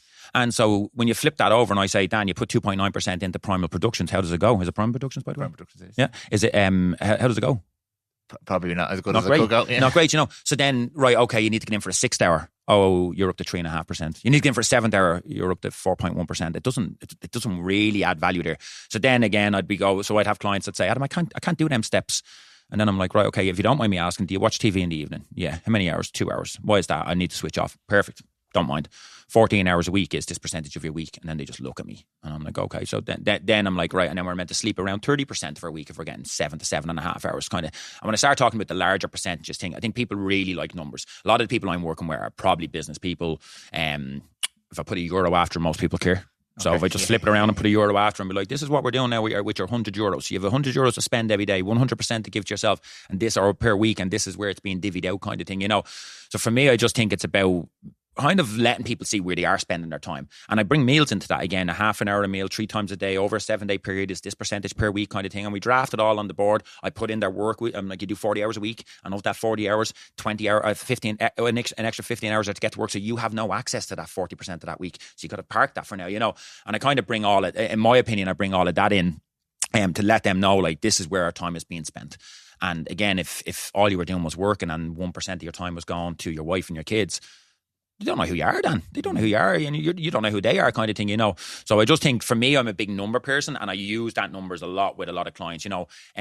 Even when it comes to, let's say, even goal setting and long-term goals was something that we was kind of like my superpower, keeping people in the gym for a long time. I try and I'm the dumbest person in the world is the way I like to think of things, right? And so when you're coming after a goal, Dan, and that goal is working, and you're getting them step downs. Let's say you're going for weight loss and it's going down steps, or you're going for weight gain or performance gain, you're going up them steps, and then we hit a plateau. And then everyone kind of gets a little disheartened on the plateau. But if you go into construction, you ever in construction? I was not, but I've been on construction sites. Right, so I didn't do construction. I did a little bit of wardrobes and things like that. But I remember construction studies from school, weirdly enough. It was a bit weird with certain things. And what I remember was, I think it's 14 or 16 steps before there's a landing. Okay. That has to be the case. Yeah, that has to be in case. Older people or struggling people need a break, right? So do our results, Dan. So if you're going, when people are gaining weight, whether they're getting fat or whether they're getting jacked, let's just use the word fat. If you don't, it's probably not a nice word, but people are getting out of shape, and they go up 7 kilos. They eventually steady on at 7 kilos. So they go from 100 to 107, and then they're on this landing, is what I call it. The body's trying to find out, are we okay at this person? We've just kind of changed from the 100 kilos to the 107. We need to equal out here and see who we are. But that work's coming downhill as well. So I'm going down these steps, and I'm going from 100 kilos down to 90 kilos, and then I get to 90 kilos. The goal there is to keep the person going. Don't keep pushing. Let them know and explain it to them this way. You're on a landing right now. Your body's trying to find out, can it handle who the new Dan is? There's another staircase after that landing. Or maybe there's another staircase up after that landing, kind of thing, you know. So for me, I think it's about really, really slowing people down in it, bringing them back. And then from a long-term point of view, I think when people are training, it's about making sure that the training's not so fucking boring. And that's where I bring in the athlete into the client. So I've got clients 10 years, 12 years, and they train monthly, but their program will be very athletic based, right? So when I say that, when they're with you long term, if you're not focusing on trying to make training partly fun as well, you will lose them. If you only came in here, Dan, and every day was 5 sets of 10 to 12 on pull down and leg curl, or vice versa, it doesn't really matter. And then again, this next program, and then the next month and the next month. Like, I got 65-year-old women in here doing maybe only a 9-inch box jump. But you get a 65-year-old female to jump. They leave feeling so empowered. Again, they don't care that they did the 12 and a half, these little things. So I would have nearly every 3 months in my programs where a bit of an athlete comes out of all of my clients, even if fat loss is the goal, even if being jacked is the goal. Every now and again you have to stop. And so the program design and Charles Poliquin's principles are very much that way anyways. Sometimes growth, sometimes strength, sometimes athleticism, sometimes fat loss, you know. So for me, even with people that are training 10 years in a row, if you just keep doing the 10 to 12s, the 8 to 10s, the 6 to 12s, press this, leg curl this, pull this, all this. Sometimes they want to feel athletic. Sometimes they want to feel that, actually, you know what, that's made me feel better outside of here. Like, I can take 2 steps up that staircase at a time instead of doing a small step up with 20 kilo dumbbells. They don't care, you know. So for me, I bring in athletic every 3 months almost for a long term. Again, I'll put this name on them, corporate clients. If you want to go corporate athletes, that's what they are. The corporate people that actually train so long, you should consider them a little athlete then. Yeah. They're here 12 months of the year. Why are you training them like they're only here for 12 weeks of the year, you know? So for me, that's where I found my big success. Sorry, I'll get a bit closer. That's where I found my big success is that every 3 months or 4 months, I bring the client back to being a little athlete. Whether that's a jump, whether that's an inverted row on a TRX strap, whether that's doing some running or something like that, I bring them into being a little bit of athlete. Every now and again, I incorporate some boxing and things like that, because every now and again, somebody likes to punch something, you know. But the main thing is that you're diversing it up enough that they don't know what's in next month and next month and next month. You know, very much the same principle. principles and same movements, but always just making sure that it's not repetitive and that there's fun in it as well. Like, you know, and so I think that's where I've gotten a lot of my long-term success with my clients over the years as well, in terms of keeping them training for 12 months of the year for 10 years in a row kind of thing, you know. Yeah, because it shows that deep understanding of what we mentioned earlier on, that this is not going to be a linear journey.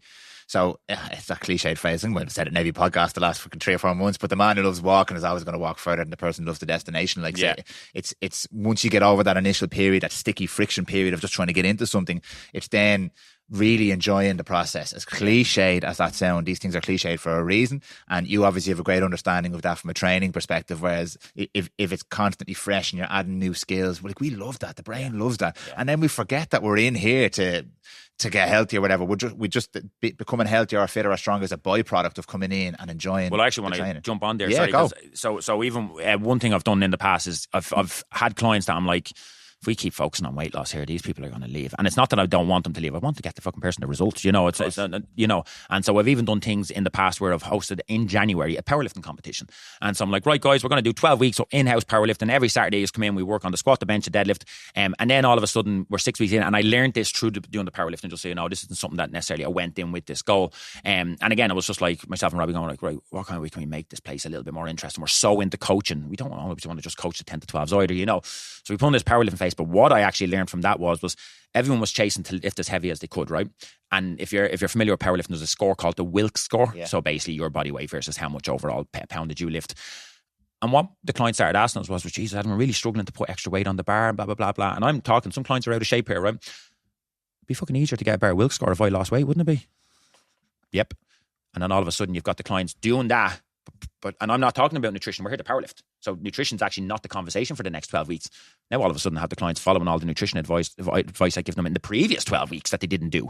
Now it's like, crap, I'm not going to get another 10 kilos on that bench press. So I could probably get 4 kilos off me. And now that bench press is 10 kilos heavier from a Wilks score point of view, you know. Yeah. So using things like that, jumping. I'm a big fan of getting people to jump, or the glute ham raise and things like that. Because my belief is, if you're chasing a weight loss around like that, is when you move your body basically says, how can I make this easier? Yeah, and it will get rid of unvaluable tissue not contributing to the movement. So that's where I really like bringing in jumps. That's where I really like bringing in the glute ham raise here. Even things like step ups. That's when you feel who you are and so on, you know. So anyways, back to saying, just kind of keeping the client engaged from an athletic point of view, from a muscular breakdown point of view, from a sleep score point of view, from every point of view, I think is where I've gotten that long-term success. Now, I'm not saying I get every client the results that they want. I certainly don't, because a lot of that can come down to other factors outside of here and factors inside of here, you know. But for me, I definitely have a great way of keeping clients here all the time, even when they're not motivated. And that to me is a win, Dan. If they're here when they don't want to be here, there's a part of me that's still happy about that, because at least they're not regressing.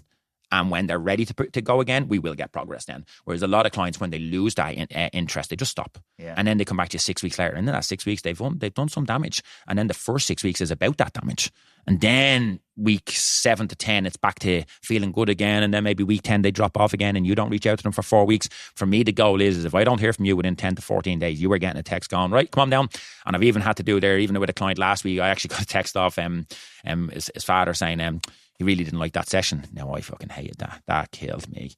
So the next time he came in, I trained with him, because I was like, I don't like that. I want to put a bit of fire inside of him. And I trained with him, and I got a completely different text the next week saying, Jesus, I don't know what you've done different this week, but he's fucking on a high, you know. Yeah. So again, I'm good at, because I want people to enjoy the session, because I know when you enjoy it, you will be back and you will want to be back. But if the last thing, if I see somebody dragging their heels because I've just effed them up on the prowler all the time and they're leaving, they're not inspired about coming back. They're like, oh, he did what he wanted to do. It's not fucking about me. Yeah. It's not about me from start to finish.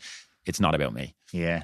Thank you for sharing that. I think this has been great, because we've got some great insights into you and your coaching philosophy and the quote unquote motivating factors that are pretty much universal for people, but the reasons to train or the reasons to get healthy are not universal. So I know I am developing a better understanding then of this idea of motivation and that emotional state thing we talked about, that discipline is something that is a skill more than an intrinsic trait. Yeah. And you can help me build that skill and put things in place that can support that. And I can play a part in that, and I can feel empowered in that too. That the driving factor and intent needs to come from a very specific place. So like, for example, we're talking about with friends and family, it's love, but you need to understand that how that's perceived on the other side. Am I expressing love or am I expressing my own fear at this person? And then in a coaching environment, that's different as well. Like, do you just want to flog this person on the trainer because like if they sweat, you've earned your money or whatever it is? Or are you showing a different level of understanding, compassion? And compassion can be, Dan needs a text this week because he's not in a place to make his own decisions and he needs me to help him make these decisions. And then other weeks going, do you know what? We're going to lay off this week because like that lady you mentioned, you brought her in and just had a conversation with her and she wasn't in a good place to train. So like that idea of compassion when it comes to health and fitness, and our responsibility when we're spreading information, and then our responsibility when we're consuming information and working with a coach as well. So I love this conversation because you've given us real good personal insights. It's clear how passionate you are, like really clear how passionate you are. I think anybody who's watching this can see it, and anyone who's listening can hear it for sure. And that's a huge part of this equation is that passion and energy. But I also know that even if I don't feel that passion and energy, there's ways I can get there that'll help me move towards that. This is not, because I think a fear a lot of us have is if I go on this health or fitness or performance journey, it's just going to be shit all the time. It's going to feel hard all the time. There's a layer of difficulty and element. If you want to progress in something, there's challenge there. But it doesn't have to feel terrible if you can align it with your values and your goal and your intent. And I plead with people, don't wait until something happens that forces your hand. It's really hard to change your life and make decisions that change your lifestyle. You're fighting against so many different factors. It's comfortable, it's normal, you're used to it, it's emotionally safe, your family are comfortable, you're going to feel resistance. But please don't wait until something goes wrong before you fix it. And my fear about that, Dan, is when something goes wrong, it's already hard enough to fix some of these things without something going wrong. And now you're in a position where you could be ill, or you could be injured or something like that. And I've seen it, like I have had clients that I've seen it and they're like, Adam, I can't do this because of this. And whether it's kidney stones, whether it's gastric troubles, whatever, I'd even go for a walk with a client, like, because I'm like, just I know I'm probably a good person in their day, or a good 1 hour in their week in a way. And if I can get for a walk with them, I'll go for a walk. So I've often had clients pull up here, put the parking pass in, and we walk through the village, because I know if they don't see me this week, then they're going to spiral the following week, and then I won't see them for 6 weeks, kind of thing, So again, even picking up on that, but I do think that is where the person comes out of you, rather than the coach, as you said, or the personal trainer. It's kind of the person who you are on the inside that can recognise that. And I've only learned that through my clients, and I've learned that through people picking up on that with me, like going saying, "Yeah, all right, dude, do you want to go for a walk, or whatever?" And how many times I'd often say, and I'm good, when I knew I wasn't, And so then I've started looking out, and when people are telling me they're good, but they can't look at you when they're saying it, And then I'm like, right, well, come on, we go into the office and we'll just start off with chatting about how your weekend went or something like that, and then bang. Then it comes out, You have to get them off the gym floor to get that. Don't be asking them that in a squat rack. Don't ask somebody to be vulnerable in front of other people. They don't want to be vulnerable in front of themselves. So to then do it on an open floor or something like that, So I just think, again, the main thing is, I go back to that young lad's quote, Keen's quote. They just want to know you care. And I think when they know you care, then they don't see you as a problem. They see you as a solution in a way. And then every time they come down, maybe your solution is this, or maybe your solution is that, or maybe your solution is this. And you just got to try it, with them. Well, you said at the start of this podcast, health is not about the gym. It's about all these different factors you discussed here. And even outside, I know we spoke a lot about coaching and the gym environment today, but even outside of that context, these are lessons that are really important for us, just in general, in life, in relationships, achieving any goal, in business, in your job, whatever it is. You can apply these everywhere. Principles absolutely everywhere, which is why I love it. And like health for me, it's like the body. I know you guys often talk about this as well. Like, you can't separate the body and the mind. You can't separate one muscle from the rest of them. Everything is interlinked. It's the same with this kind of idea. Like, you can't separate your health from your relationship. You can't separate your relationship from your work. Like, we that's not how we're designed. That's not who we are. So being able to apply these principles in one area often bleeds over into other areas. Like we said earlier on, not only do I have more energy for my kids when I'm training, I learn skills. I learn how to regulate my emotions. I learn how to be a better person. I learn how to show up. I learn how to try and give some effort. I learn what it's like to get a reward and get a win and then build off the back of that. And I can use that everywhere, not just in the gym. So, Adam, I really genuinely really enjoyed the depth we went to here and the personal element you brought to this. So thank you very much for that, first of all.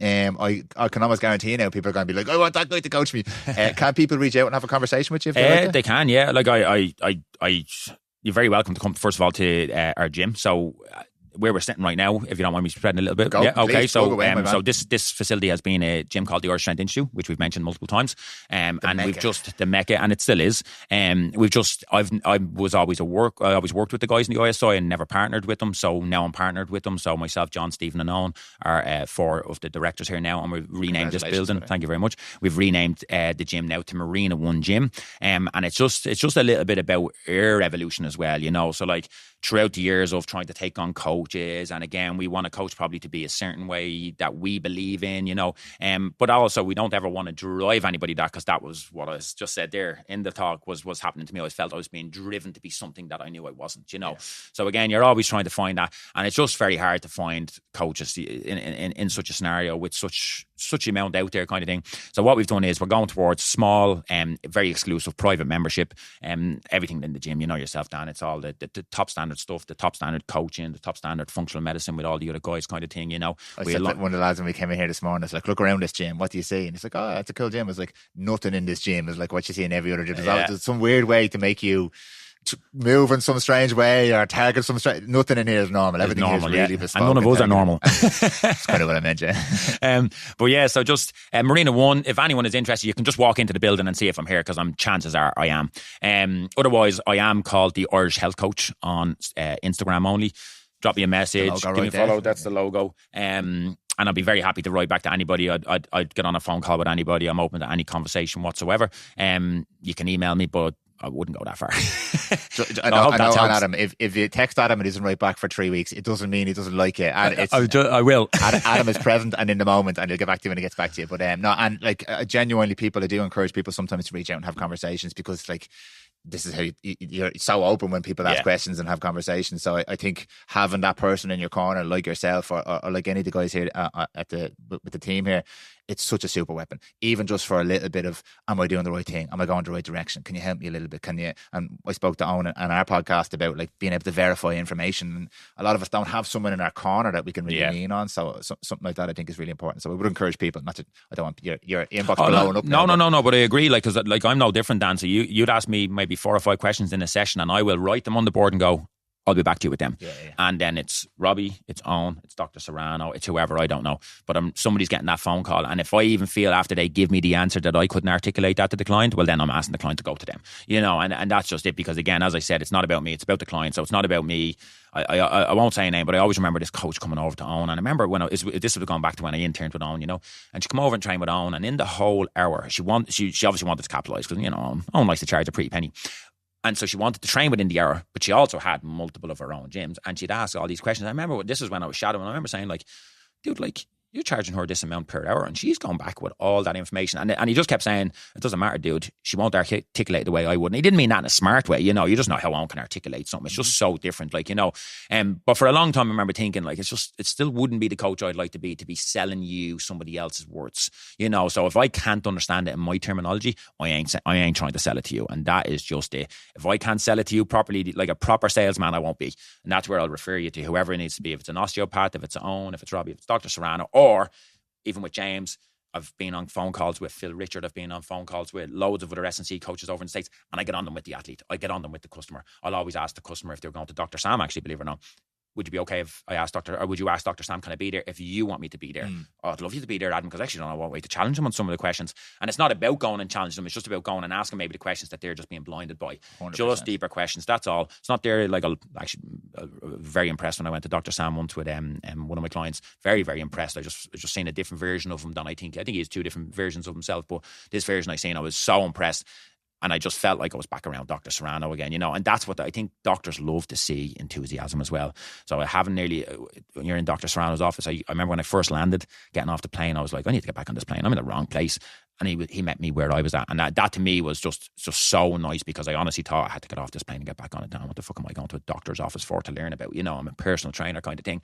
I didn't have to learn doctor stuff. He kept capitalising on where I was at and what was next for me kind of thing, Yeah. So, but yeah, just don't be afraid to ask questions. And if they have the answer, they'll give you the answer. And if they don't, I might point you only towards the right person with the answer, but I'll do my best to do that, So, but please do reach out. Please do drop in and see the facility. It is the best facility in the country, and with the best coaches. I'll leave that there. Amen. I can absolutely vouch for that. I'm a huge fan, and I call you guys my friends now at this stage. But thank you so much again for your time. Really appreciate it. Appreciate the honesty. Appreciate you're so wear your heart on your sleeve, but it really came across in the podcast there. That's what I was really hoping we get into. Really enjoyed that conversation. And I think, again, I say this a lot, when we listen to these podcasts, it can be really, really easy to get caught up in the moment and caught up in the motivation and the positive emotions around it. But taking small, simple steps after you listen to stuff like this. That's what I'm trying to practice. If I consume a bit of content or information that resonates, I'm like, okay, can I implement this right now? And I don't have to do all of it. I can do one little bit. If there was one little thing that kind of raised your flag in this episode, I would encourage people go and give it a crack, give it a try, and see. And it's like, you'd be surprised how quickly you could build up that momentum for yourself, which is an amazing thing, which is what we all want. But Mr. Adam Ward, thank you for your time. Thank you. We'll see you again soon. Perfect. My friends, thank you so much for listening to that episode. If you are enjoying these conversations, if you like the podcast, please do me a huge favor. It really makes a massive difference. Whatever platform you are currently listening on, whether it's Spotify or Apple or something else, please do subscribe to the podcast so you never miss an episode. And feel free to leave us a rating, a review to let us know your thoughts about the episodes, about the show in general, and to let us know if we're doing a good job and if you like what we're doing. Really, really appreciate it as always, and I will see you in the next episode.